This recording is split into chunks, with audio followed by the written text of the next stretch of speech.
Welcome back, everyone, to another episode of the Richie Hicks Jr. Sports Podcast. I am your host, Richie, here with my guy, Mr. Idris Salam, a.k.a. Bosco from the Bronx. Yo. Good to see you, bro. How you doing? Oh, yeah. Talk to sports, man, like we do. Big Week 8. A lot of interesting matchups. And we've got the MetLife Bowl as one of the highlight games. Definitely excited to talk about that. Yeah, I'm ready, man. Ready to start the first winning streak of our season, and I hope we can do it. Yeah. Nice we started at home, too. I mean, I know they're going to say we're probably on the road, but we're at home. That's our house. The Snoopy, Yeah, the Snoopy Bowl is our house. No doubt. Yeah, let's do this. Yeah, it's going to be exciting because, to be honest, both offenses are kind of struggling, but both defenses aren't. So it makes for definitely a physical type game. And see, that's what I think we have a slight advantage. The defense is good, but we do have a quarterback who's capable of getting it done. He's smart, and I think that'll help us. We're going to have to run the ball, but they got a good front line. They have a real good front line. We got Sauce out there we got to worry about. So I think our best bet is to throw the short intermediate passes, across the middle, slants, stuff like that, just to make those linebackers come up, and have to stay at home. Because I'm not testing Sauce, and I'm not worried too much on defense because our defense has been playing lights out the past 2 weeks. Yeah, I think that's the kind of matchup where, whoever is able to hit pay dirt, whether on the defensive side or the offensive side of the ball, bottom line is the team that doesn't have to settle for field goals is going to win that. But we're going to start it up in Thursday Night Football. The Buffalo Bills, 4-3. They're not as sexy as 4-1 a couple of weeks ago, hosting the Tampa Bay Buccaneers at 500. Both these teams have been struggling offensively. Bills kind of picked it up towards the end of last week, a little too late. And Tampa fell out of first, losing a game to the Falcons at home. And I said it the other day, a game that I don't think the Falcons would have won a couple of years ago. My opinion, anyway, I think keys to victory really comes down to who can run the ball to open up the potential play-action pass for both quarterbacks in this one. I really believe that that's going to be a key here because as good as Josh Allen has been during the course of his career, it's becoming abundantly clear that Buffalo is struggling to run the ball.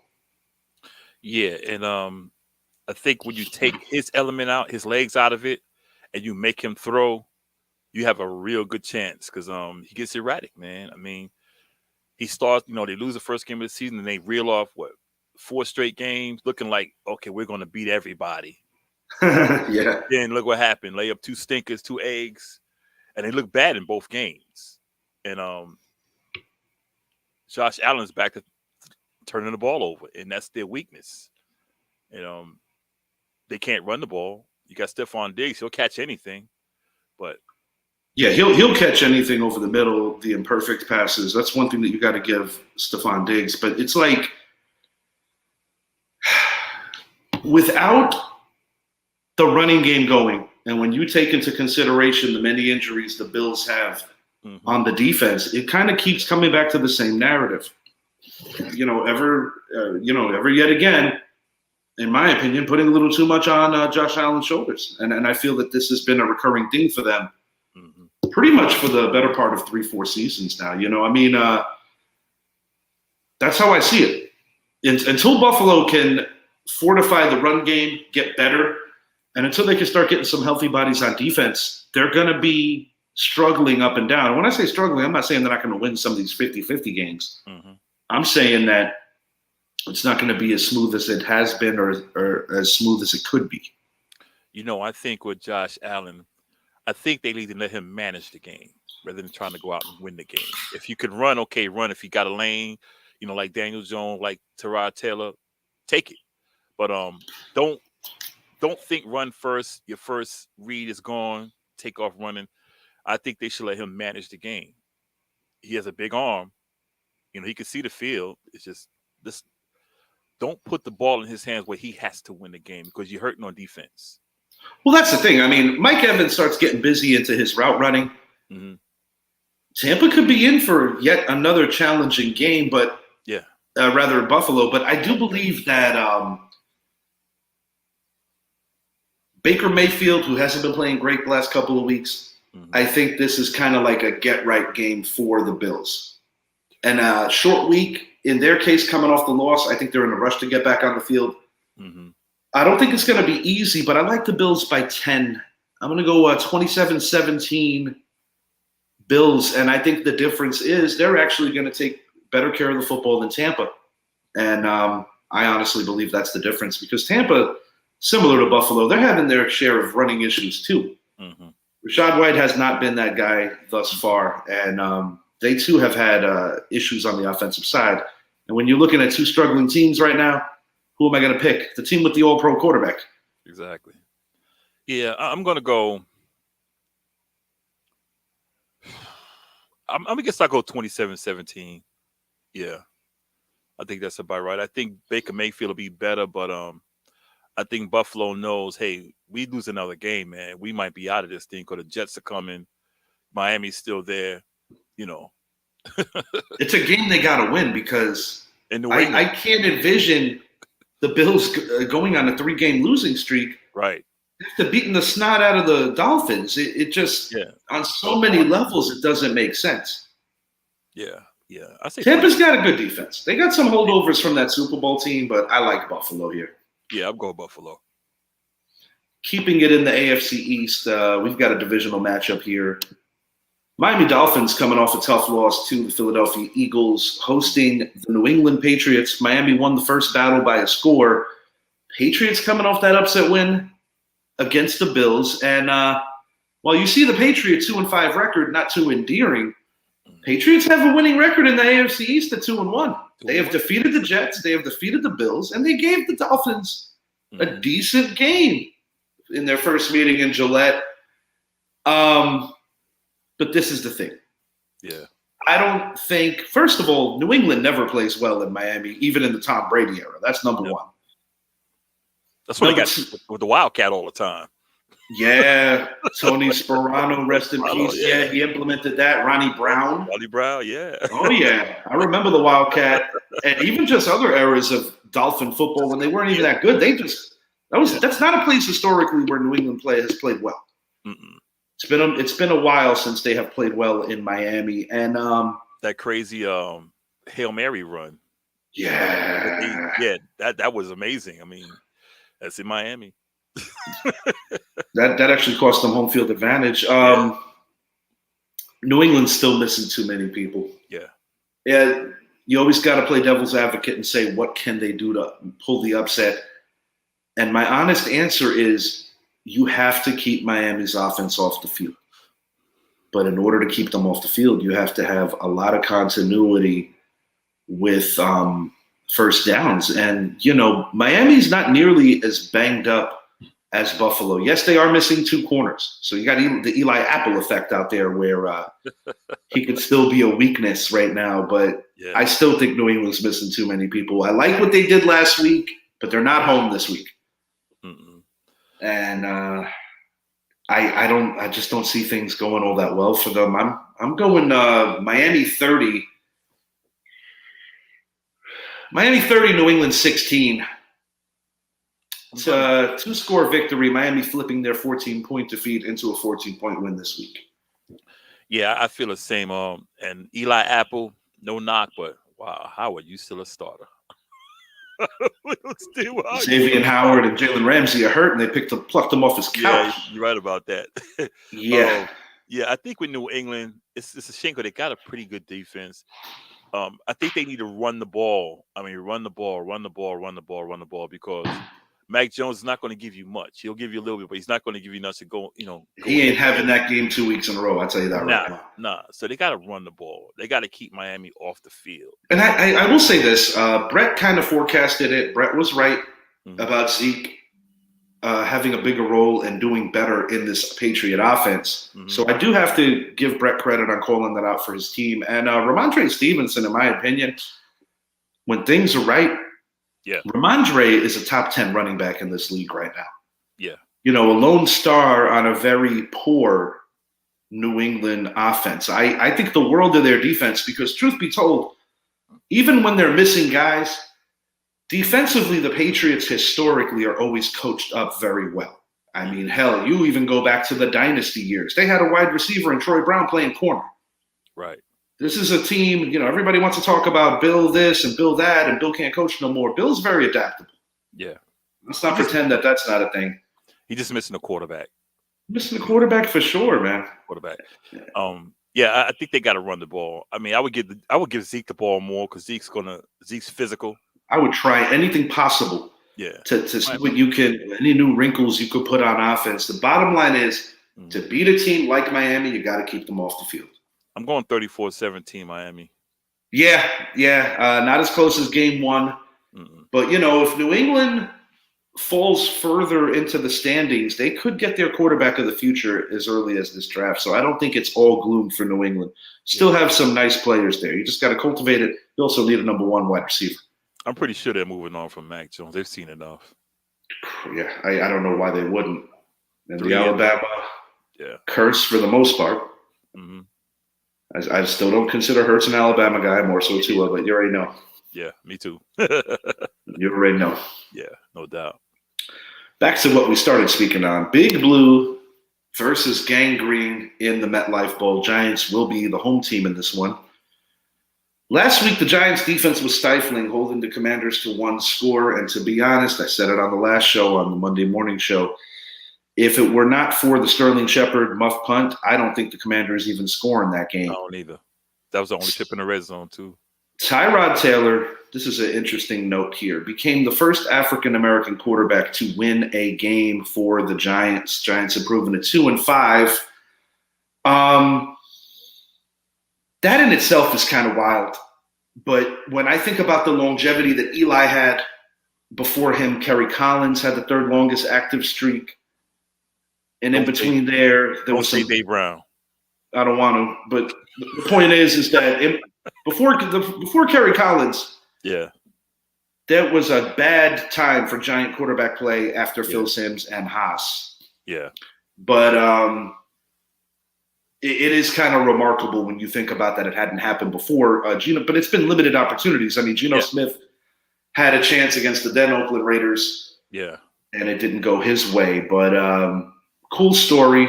I like your post. I thought it was cool saying how Emlyn Tunnel, Giant legend, first African-American inducted into the Pro Football Hall of Fame, how he would be smiling with pride. And I tend to agree. So it's a historic moment. On the flip side, Jets playing like a very motivated bunch. I mean, they're coming off a win against the team with the best record in the NFL. That was that was huge. That was huge. That was the last game they played. After getting off to a very hopeless start on offense, things aren't all rectified, but they have been a little more functional. Zach Wilson is playing a little more within himself. Yeah. And Breece Hall's starting to get his legs under him as he's coming off his two best games of the season. Bottom line with this Jets team is you cannot get overzealous and challenge Sauce Gardner. But I do have a feeling that you may see a little more Jalen Hyatt this week in one-on-ones with Sauce, because in the very brief sample size of the preseason game, Hyatt did get behind him a couple of times, which was kind of encouraging. Yeah. He's got that speed, man. Yeah, he certainly does. And Sauce is just a phenomenal, talented, intelligent player. So I expect the Giants got to run the ball. You got to get what you could out of Saquon Barkley.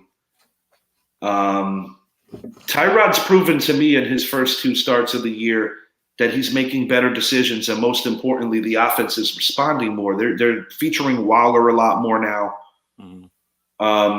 I like the play calling a little more as well. I mean, the O-line is still a hot mess, but some good news, Giant fans.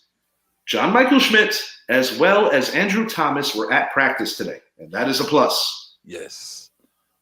And on the injury front, Aaron Rodgers, way ahead of schedule. that's incredible in its own right. There is a distinct possibility that Aaron Rodgers might actually make it back in time. That's crazy. I think with the Jets, we got to get pressure on Wilson because Yeah, I've noticed, like you said, he's starting to play within his game, like he played at BYU. absolutely. I think they figured that out. Look, let this kid play the way he plays. He still has his mistakes, but he's cut down on them. He doesn't look like a deer in headlights anymore.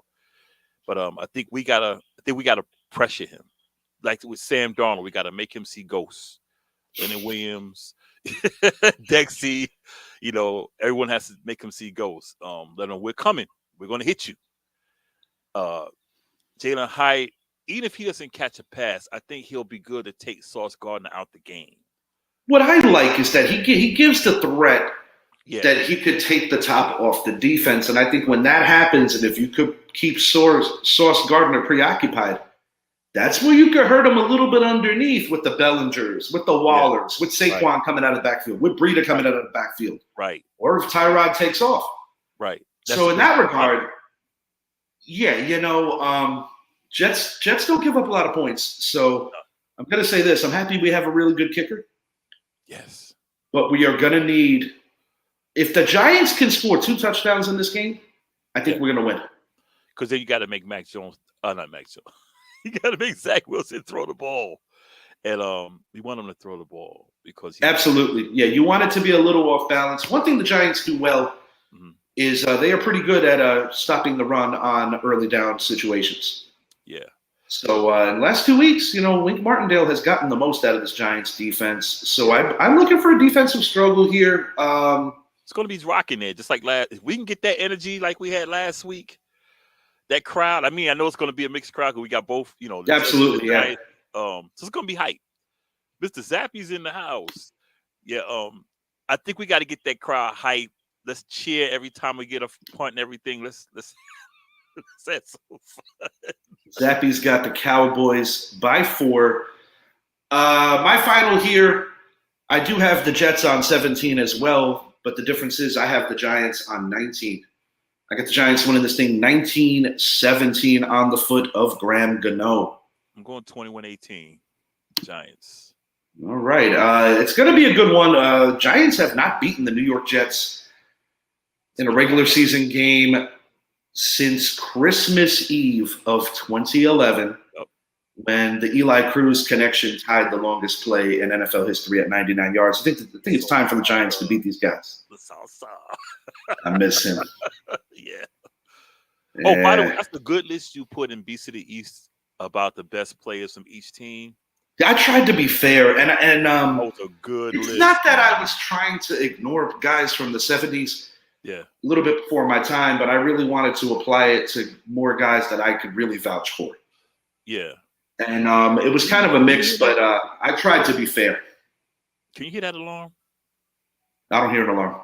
Okay, good. Because it's in the other room, and I'm like, I don't want to get up and go get it. I don't hear a damn thing. Yeah. 21-18 Giants. I think we'll put some points on the board. We'll have to make I want to call him Mac Jones so bad. Zach Wilson throw the ball. Mac. Bottom line is he has to find a couple of blue jerseys. Yeah, he will. And Kayvon Thibodeau gradually getting better. I just wish Azeez would be healthy, but he's not. We need to see something out of Isaiah Simmons here as well. Yeah. Moving it over. Good on the blitz though, Isaiah. I know. No, Isaiah. It's a matter of coaching. Coach that guy up. He has limitless potential. Yeah. And speaking of two of the best in the business, we got the Dallas Cowboys, led by the great Micah Parsons. I'm not afraid to call him great already. Against the great Aaron Donald. One future Hall of Famer in Donald, a potential Hall of Famer in Micah if he continues to just stay healthy and do what he does, which is wreak havoc on quarterbacks, centers, left guards, right guards, tackles. The whole bit. OCs hate to see that guy. You don't know where he's coming from. Right. D-Law quietly having a good year for these Cowboys. Similar to a lot of Cowboys' frustrations and worries coming into this year was Dak Prescott. Can they win with Dak? I'm going to say the answer is still not completely revealed because when you have a defense like Dallas has, and yes, they went through a transition with Diggs going out for the year, they showed me a little something in Los Angeles in one of those odd games or a team where you don't play a lot. Now, granted, Dallas had a nice showing of fans there. Mm-hmm. In some regard, kind of like a home game. Mm-hmm.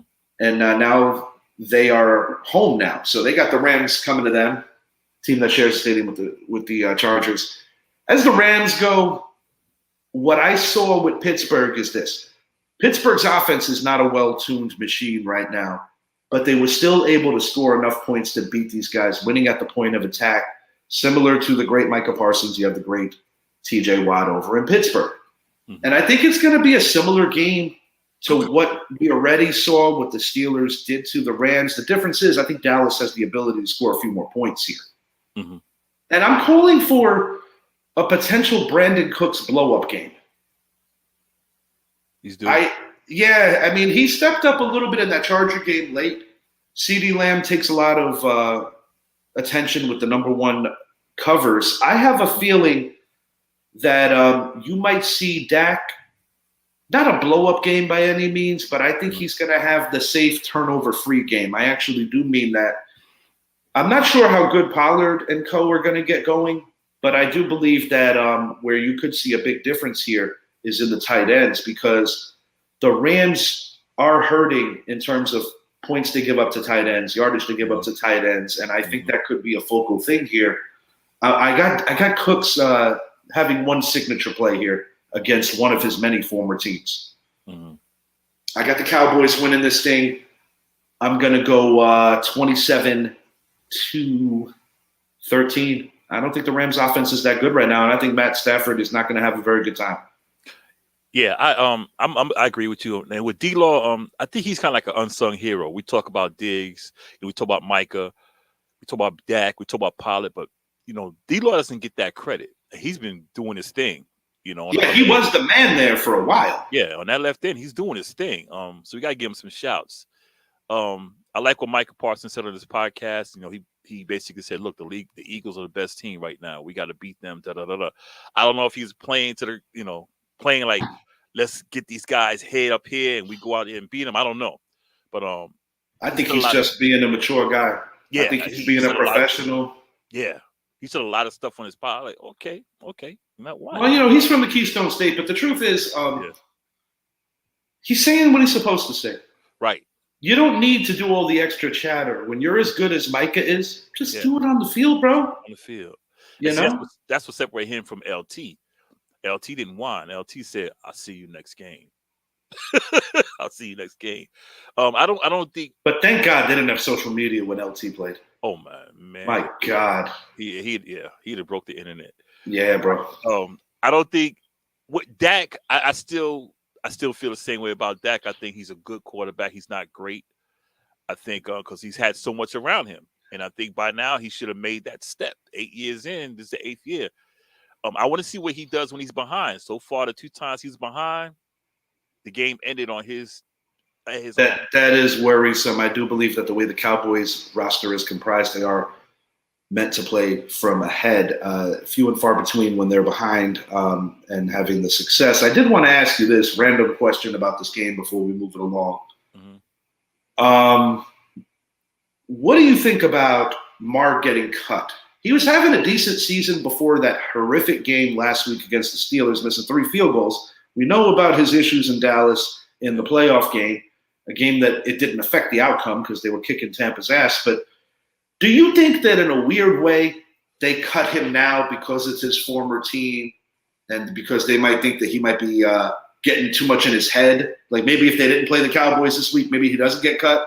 I don't know. Just a random thought. That kind of crossed my mind when I saw he got cut because of his history in Dallas. And they might, I know they're in Los Angeles weekend, but still, just because of his history in Dallas and then this happening, I think he just needs to take this time out if he doesn't get picked up and, Yeah, I think with the game being an AT&T especially. Yeah.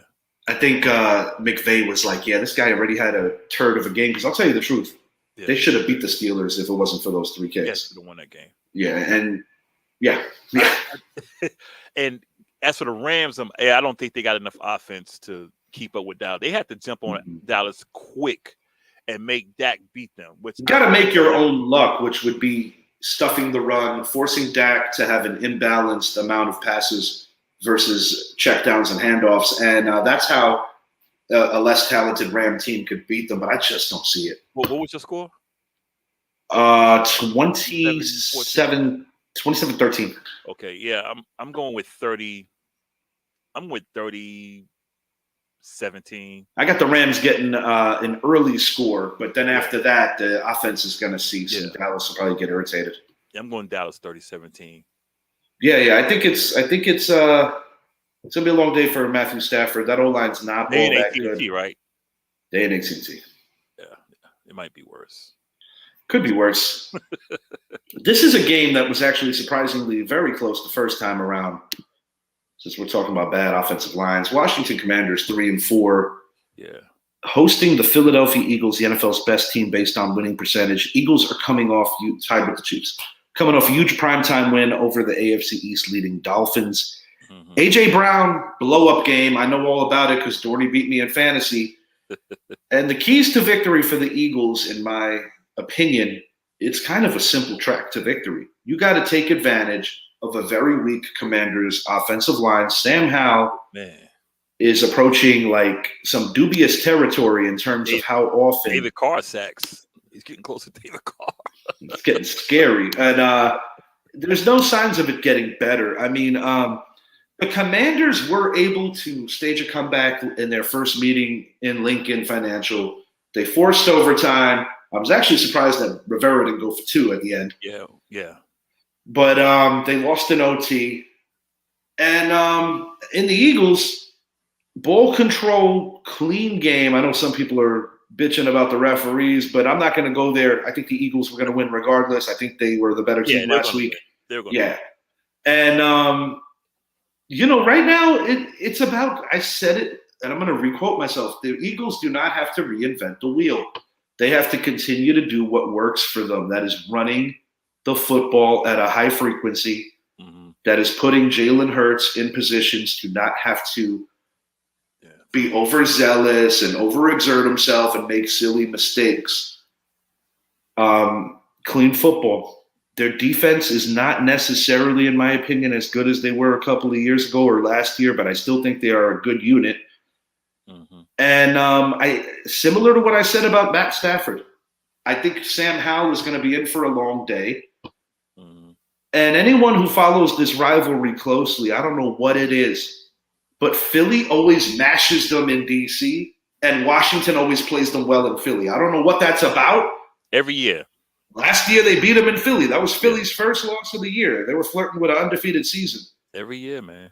I think the Commanders are about to go backwards, and I think this could be the beginning of the end of the Ron Rivera era. I don't wish it on him. He's actually a guy that I have a lot of respect for. But I do believe that it could be going that way. This team goes 3-5, maybe starts accumulating a few more L's. The Giants win and the Commanders lose. The Commanders are last. Yes. So I expect a big day out of Devontae Smith, and I also think Dallas Goedert's going to go off. I think I noticed that with Devontae and with A.J. Brown, they kind of take turns on the blow-up games. Mm-hmm. So I think this week it's Devontae's turn. Julio Jones, by the way, side note, demoted to the practice squad. I think it's something as simple as they're going to give him just a little more time. Yeah. Which is cool. It's responsible, and they have a record where they could take their time, and I think that's what's the proper thing to do. Mm-hmm. I've got the Eagles winning this thing rather easy. I'm going to go 37-17. Ooh. I think it's going to be a whooping. Ooh, you're going to smoke. I think it might be close in like the first quarter, going into midway through the second, and then the Eagles going to turn it on. Yeah, I think Ron Rivera, good guy, but I think his time is close. I think they got to do something this year, which I don't see them doing anything because they can't protect Sam Howell whatsoever. I mean, this guy's getting hit 4 or 5 times. I think they said he's been sacked 4 times each game. I mean, don't get me wrong. I was very happy about the Giants' effort, but there were parts of that game especially wearing the throwbacks, where the Giants look like the '86 edition. Yeah, didn't they? I'm looking for George Martin and like Lawrence Taylor and Harry Carson and all these other guys. Yeah. So I was like, Gary Jeter and everybody. Yeah, they had a squad. Yeah. But as the game goes, Philly by a lot. Yeah, I'm going Philly too. I think Jalen Hurts needs to cut down those turnovers. He's leading the league right now. I think they just need to run the ball. Let's run the ball. Hit AJ Brown a few here, there. I'm saying 30-14. We are literally agreeing on everything. I smell a disagreement coming soon, though. Because with the Giants, if Giants win, we move up. We're out of the basement. Indeed. Upset alert coming here. Going to give you a little upset alert here. Tennessee Titans 2-4, traveling to Atlanta. Excuse me, they are hosting Atlanta at the Nissan. Falcons defense, they're good. They're good right now. But their offense is coming off a tough game, even in victory. Yeah. I'm going to be honest. I'm not a big fan of either one of these quarterbacks, either one of these offensive schemes right now. I'm going to call it like I feel it. I think the Tennessee Titans are going to have a vintage kind of performance out of Derrick Henry. And I think we're going to get the good Ryan Tannehill this week. And in a low-scoring affair, I've actually got the Tennessee Titans getting one game closer to 500. And maybe a little bit of that hot seat could take it easy for Coach Vrabel. Atlanta is going in the right direction, big picture-wise, but I still think that they are smoke and mirrors. I don't think they're the best team in their own division. I think that's actually the team they beat. I think when everything gets tallied up, it's still going to be Tampa. And I think this is going to be one of those do I even call this a trap game? I think it's actually quite evenly matched. But I guess to a level, you could kind of call this a trap game. And I've been good with these kickers this year, so this is what I'm calling for. Right about that. 22-17 in favor of the Tennessee Titans. And I've got them kicking possibly 4 field goals. But I do have the Derrick Henry signature touchdown. I'm glad Zappy mentioned Will Levis because I was wondering, is he going to start or is Tannehill going to start? Hold up. What's he got here? Will Levis is starting? Yeah. Titans are in sell mode. Looking for Henry to get traded next week. Nope. Titans. Yeah, I'm going Titans too. Damn it! You still agree? I thought this would have been the one for sure where we disagree. Nah, I've been watching Atlanta play, and Desmond Ridder, that guy is an accident waiting to happen. I'm just saying, no matter what he does, it's like I got this. He turns it over. Good quarterback. I mean, I know he's young. And it's the second year. I know he's young, but God, he makes mistakes that you think he just walked into the league yesterday, man. He doesn't get the ball to London enough. They don't run the ball. Bijan, they didn't run the ball last week. Well, Bijan, I did read an article that he was actually kind of ill. Yeah. I think with Algiers, they could have gave him the ball because Algiers is another punisher. I think I keep calling him Algiers. Anyway. But I think they're going to get a heavy dose of Derrick Henry this week, especially if Will Levis does play. I think they'll run the ball. I'm going the same thing. I think it's going to be a field goal fest. Yeah, I don't care who the quarterback is. They're not winning this game by throwing the ball. Nah, it's going to be a field goal fest. I don't care if Malik Willis comes in. I don't care if one of them gets dinged up and then you have to see Tannehill by accident. I'm doing 1 point less than you. I'm saying 21-15. I think at least 5 field goals will be kicked. At least 5 field goals. And about I 10 don't know punts. who's going to kick them. Yeah, I say 10. Yeah, it's going to be 5 field goals and like 10 punts. I could see it. Yeah. I honestly could. This is another game that has the potential to be a puntathon. The Pittsburgh Steelers hosting the Jacksonville Jaguars. Historically, the boys from Duvall have done very well against the Steelers. I believe that both of these secondaries have some leakage, but I do believe that the front sevens are rather strong. Mm-hmm. Trevor Lawrence goes without saying has to take care of the football. The Jaguars are doing a good job of running the ball though. Travis Etienne really having a quality season. And in their division, they've already got a tiebreaker over Indy, which is huge. They get the rematch against the Texans to get revenge there. Right. But I like what I've seen from them thus far. What I don't like is the Calvin Ridley matchup in general. Calvin Ridley has looked a bit lost lately. Yeah. Shouts out to Steve Smith Sr. No, I'm talking about Jerry Jeudy. My bad. I'm thinking about Jerry Jeudy. Because you call him a Jag. Just an average guy. That's all I think about Jag. Well, I actually think they're going to be very pedestrian and very average this week. I got Pittsburgh for the win here. I think Trevor Lawrence is going to become one with the turf a little bit too much, and I actually think that they're going to be able to not necessarily shut down ATN, but I think they're going to be able to limit him.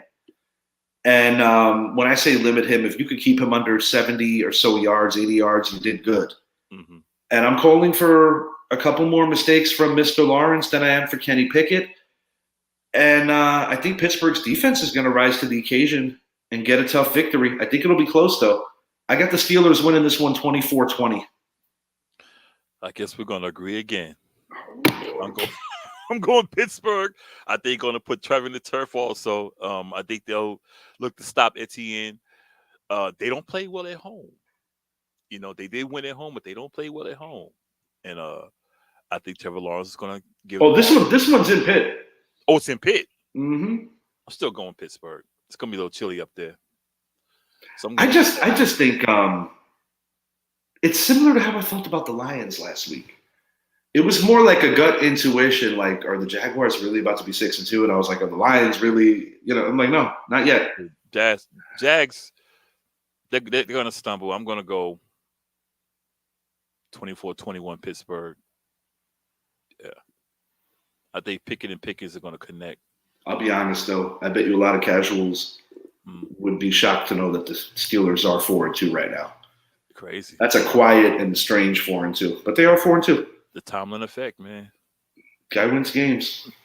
This is, in my opinion, for the second straight week, I think this might be the toughest game to predict involving the Browns. Seattle Seahawks hosting the Cleveland Browns. Both of them are 4-2.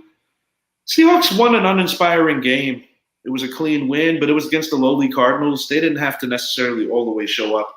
Right. DK Metcalf status going into this game, still a little bit on the uncertain side. Browns narrowly escaped a shootout victory over the Colts in Indy, with a little help from the Zebras. Yeah. Keys to victory for the Browns is for their talented front seven to wreak havoc in the Seattle backfield and force quarterback Geno Smith to make some errant throws. Last week, I didn't like the Browns. This week, I do. I don't care if it's Deshaun Watson. I don't care if it's P.J. Walker. Quite frankly, I don't care if Bernie Kosar comes out of retirement. Brian Sipe. Oh, boy. I like the Browns for the win here. I just like the matchup here. I think that they're going to get after Geno. They're going to make things difficult. And I don't view Seattle as the same team that they were during the Legion of Boom era, where they're like so unbeatable at home. I don't view them like that anymore. Mm-hmm. And as Cleveland goes, I actually think, given the real crappy weather that you get for so many months in their home city, I actually think you're more likely to see like a nice offensive explosion when they're on the road more times than not. Not saying that Seattle can't get funky with the weather, but it ain't Cleveland. Right. I got the Browns winning this thing 26-17. In my opinion, somewhat convincing fashion. I think the Browns defense is championship caliber. And if they can just formulate the proper plan on offense, they're playing in a very hyper-competitive division. It's hard to believe that this team doesn't have Nick Chubb and still looks dysfunctional. And when I say dysfunctional, I mean dysfunctional, like literally dysfunctional. Offensively, they don't always have the right answers. Last week, I'm not sure what to make of all of it. Was it an anomaly? Is it something we could see a little more of? It's a hard one to tell. but it was a very weird game last week. Yeah. But this week, like I said, I think the magic of the whole Comeback Player of the Year award has left Geno. I think he's going to take quite a few bruises here, and he's going to get knocked down quite frequently. And I like the Browns. Well, this is where we go different ways. Thank you. Finally. I'm going with the Seahawks. They picked up Frank Clark. That's going to show up their defense a little bit. And I think, PJ. I like PJ Walker. When he played here in Carolina, he was a pretty decent backup. Not great, but I think under Steve Wilkes, he got better. He did have that shootout with Brady, which I found kind of interesting. Yeah. So he's, and I think he's learned a lot. And so I think he's more than capable of running that Cleveland offense. We've already seen it, with Deshaun Watson not being able to play. But I think that that Seattle defense, although they're not the Legion of Boom, I think they got enough to get to him. It's going to be defense that's going to win this game. But I think Geno will make the play to win. They're playing in Seattle, hard place to win at. The 12th man is up there. But I'm going to call it close. I'm going to call it 27-25, Seattle. Yeah. All right. It could be a flip. It could be a flip. I'm going Seattle on this one. We have our first disagreement, which comes at a good time. 2 games remaining that we're going to hone in on, but I do want to hit the less notables of Week 8. Home teams in caps. I'm going to give the viewers a couple of runs to see which way I want with this. And then if you want to rebuttal me, Idris, anything that you're not really feeling on these finals, I'm going to let it go one more time past, and then I'm going to speak on it casually, and you just jump on in if you think I'm talking about something. No, I think you – no. I do want to make a few mentions. Mm-hmm. I think the Houston Texans run game, whether it be Dameon Pierce, Singletary, whatever have you, I think that their yards per carry is going to blow up this week against a very bad Carolina defense. Yes. The Saints and Colts could potentially be a tough one to call, but I just think the Colts are due for a dub after losing a couple of tough ones, and I kind of like Gardner Minshew just a little bit more than anybody in New Orleans quarterback room. I am predicting a upset. I'm going with Chicago over the Chargers, man. It wouldn't shock me. Yeah, I'm going with Agent. What's his name? Bajent? What is it? Bajent? What's the number? Agent Bajent. Yeah. No, Bajent 17. 17. Bajent 17. Thinking Bajent 17. Yeah, I think it'll be close still. It's just I'm just gonna call him San Diego. I can't call him LA. It's just the Chargers, man. It's like I've been saying about those guys. They got everything there.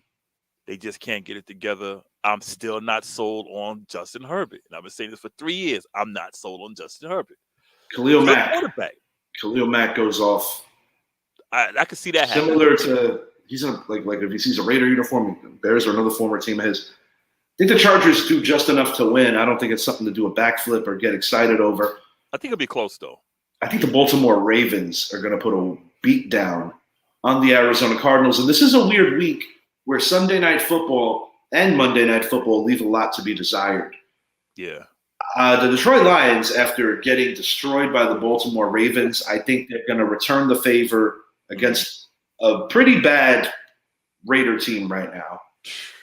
Team that's hard to believe they won 3 games already. And I think the Green Bay Packers offensively are really going through it, and I think there's a disconnect between Coach Matt LaFleur as well as quarterback Jordan Love. I think there's some serious issues offensively in Green Bay because a lot of these games are winnable, and they just can't seem to get it over. After seeing Minnesota for the better part of 3 weeks now, gradually improving on the defensive side of the football and having that feel-good win against the San Francisco 49ers, I think that they're going to get the dub. I think they beat Green Bay.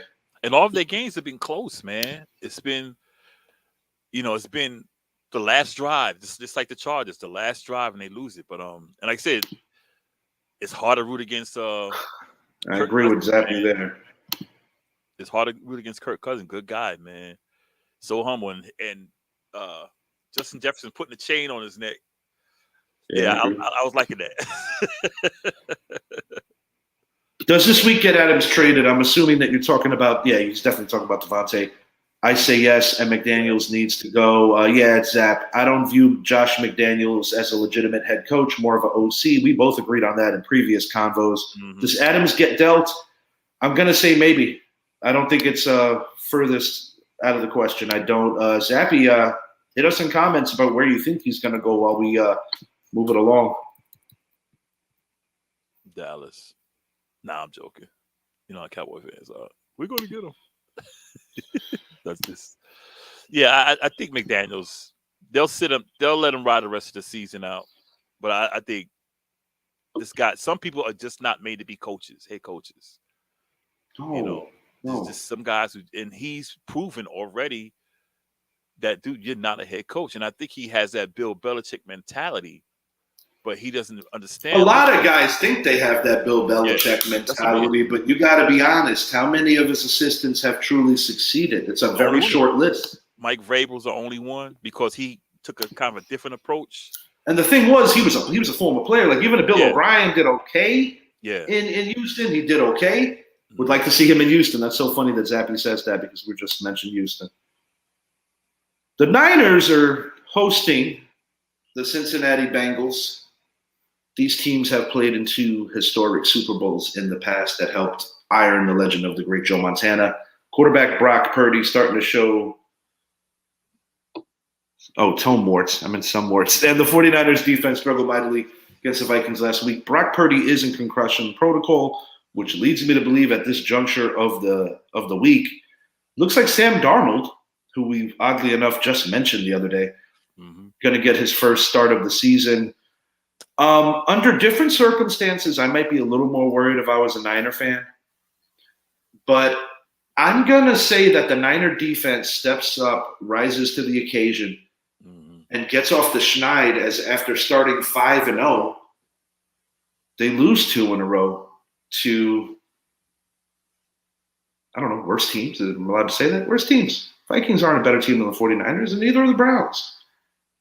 But, that offense most definitely looks different without Debo in there. But, I also believe that the Cincinnati Bengals have their own share of issues. They don't have the best O-line. I do think that on one-on-ones or even double teams, I think Bosa, Greenlaw, other players on this Niner defense could really get after Burrow, make it not the most comfortable evening for him. And this could be a potential game where the score could be a lot higher than people expect. And I think part of the reasoning could be because of a couple of defensive turnovers in front of other people's doorsteps. I like the Niners here. I'm going to go 30-23. I like the Niners. I like them at home. I think Sam Darnold is going to play well enough. I agree. Darnold started looking better in Carolina last year once, like I said, Steve Wilkes again. Steve Wilkes took over. He started coming to his own. Now he's back at home in California.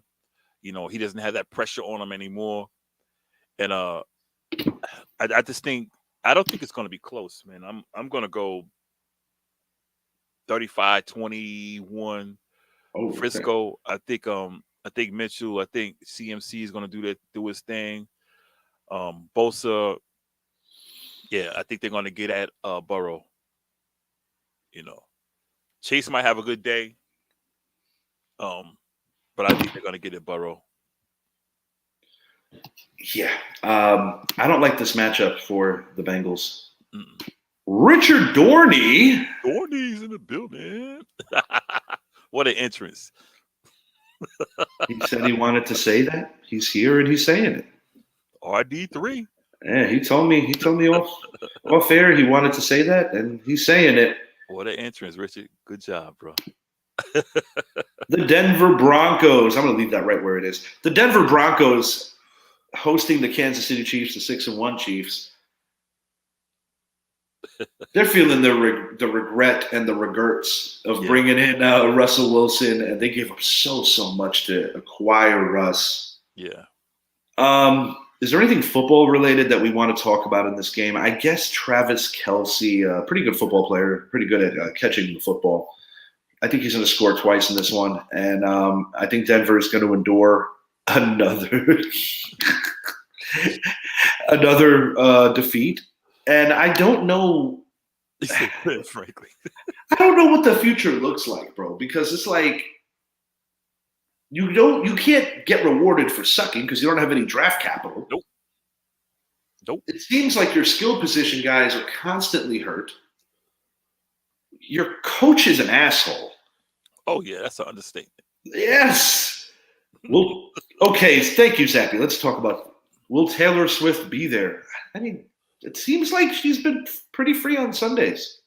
Yeah. You know, she was hanging out with Mama. Oh, here we go. Oh my God, look at this. Oh, okay. Hey, watch him out about Cheese Wedge. I love that, man. No, he's talking about. Oh no, you can't be talking. Is he talking to? He's about the Philly cheese. Oh yeah, he's a Met fan. Just let him be. Okay. Richard Dorney. You gotta leave them cheesesteaks alone. I love the cheesesteaks. I think with Denver, like it goes back. Was Russell Wilson all that in Seattle, or just look at Geno Smith? And then the guy's been on the bench for how many years? He comes in last year, runs an offense like Russ supposed to run it, and Denver has nothing. You can't tank because you can't. What are you tanking for? Yeah, they have no positioning. And they're not tanking. They're just not good. And it's like, but it's just a bad situation all the way around. And we had this conversation about the stuff with DJ, other quarterbacks around the league. Mm-hmm. Whenever you have a new head coach taking things over, they want their guy. Sean Payton, I'm still shocked that he took this job, to be honest with you. I thought for sure he would have been patient and possibly maybe the Chargers or maybe he did have some roots in Dallas going back to Parcells. Will they trade their receivers? That's about it. Yeah, Zappy, they got to get in the first round somehow. Yeah, they don't have no choice. They got to do something. Trade Sutton and Jag. They got to do something, bro. They don't have a couple of firsts. What, this year or next year? Honestly, I don't think anybody's off the table. I'd even consider trading Patrick Surtain because by the time you get good, he's going to be looking for greener pastures anyway. Yeah, he's out of there. Yeah, bro. Nobody wants to be there right now. He's out of there.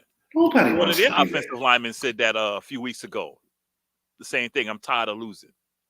You know, you gotta get rid of those pieces because, like I said, when contract comes, they're out of there. And the thing with Denver, it's like you could always count, no matter what's happening in the organization, they're always going to have a good running game, and they're always going to play good defense. And they're not even doing that right now. Can't do that. Right I'm not going to over evaluate what they did against the Green Bay Packers because the Green Bay Packers offense is a mess right now. Yeah. And Matt LaFleur is truly weathering his first legitimate issue with this franchise because, you know, even though they missed the playoffs last year, they almost made it. They had a play-in game, final game of the year.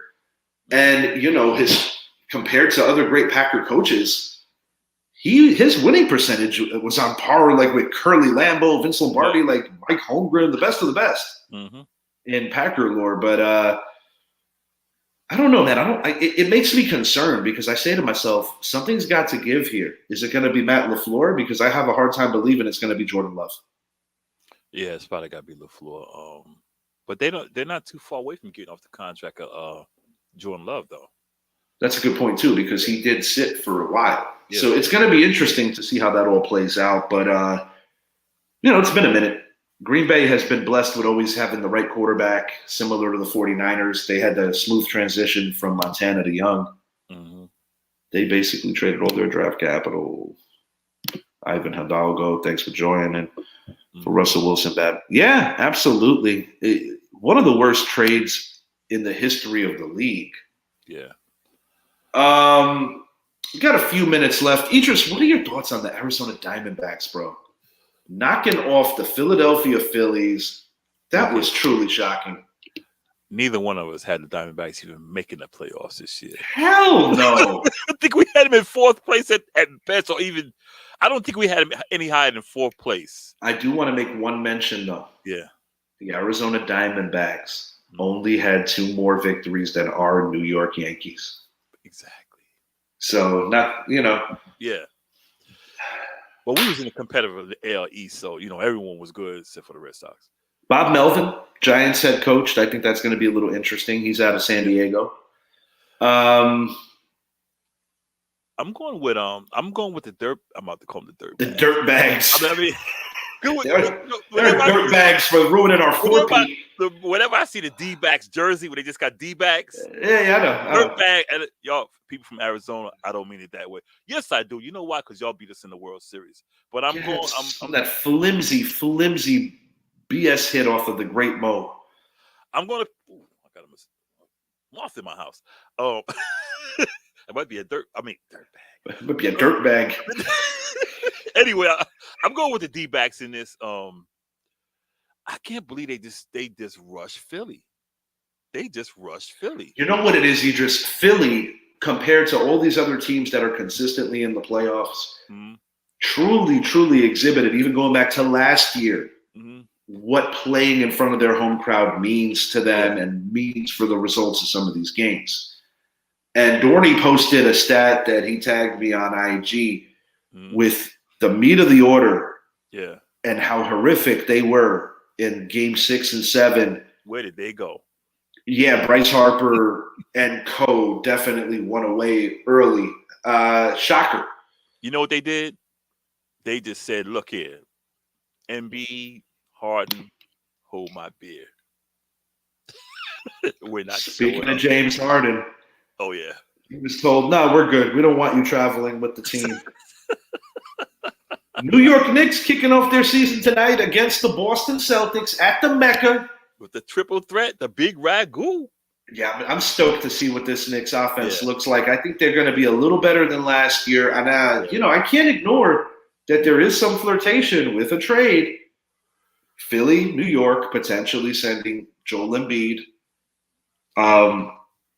Yep, send Randall and the VCR. Yeah, all that all of it. Yeah. Bye, RJ. I don't hate RJ, but I don't think he's ever going to get better than what he is now. No, I would package Randall and his non-defensive playing ass. Yeah, wants to play point guard. Like, dude, you are not a point guard. Bye, Fournier. Yeah. If there's some way that we can manipulate keeping Mitch Robinson and sending Hartenstein, I would prefer that happening. I like Hartenstein. I like both of them, but if I have a choice, I want to keep Mitch. Yeah. Hopefully, that'd be nice to get Embiid.